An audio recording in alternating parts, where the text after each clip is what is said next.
Mahilig ako sa sushi kaya meron akong dining experience na gustong masubukan. Tawag sa kanya yung omakase kung saan yung sushi chef mismo, siya yung bahala sa kakainin mo, pre.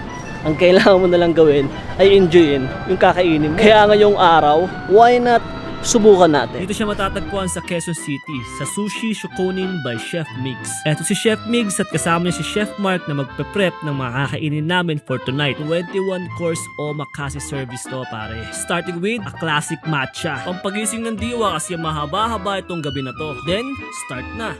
First course natin, so this is the Torre Reba Pate. So yung base natin dito, sourdough siya na meron siyang white truffle honey. Chicken liver naman is na deglaze ng sake, so expect medyo matamis. Then the uni is local from the good food. Then we have the salmon ikura. Okay, so serving your foie gras mousse with tuna tartare and on top meron siyang fried carrots. So yung foie gras natin from France, tuna naman local yung from Mindoro. So yung tuna na smoke din siya saglit. So kaya may magka-umami yung tuna tartare natin. The idea is, Chef Migs will introduce the dish, then i-explain niya yung procedure na ginawa niya at kung saan source yung ingredients. So this is the hamachi tartare. Right? So yung base natin dito, sourdough pa rin siya. Then the hamachi is from Nagoya. Then meron siyang lungfish cover on top. Okay, then the wood na ginamit ko for smoking, it's apple wood. Tama po yung description niya, parang tinapa. Oo, diba? Agedashi tofu. So expect umami and sweet yung sauce niya.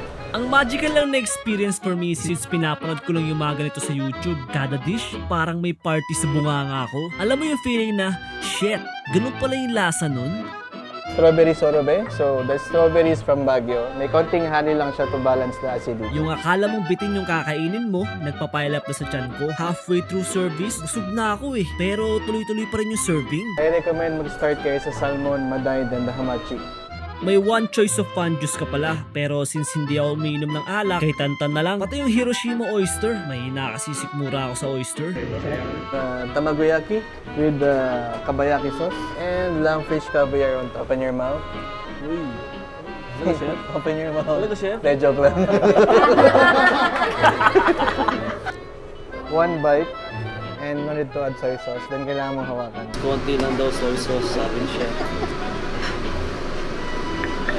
For the smoked salmon nigiri, no need to add soy sauce. Smoked salmon. Ito na yung last one.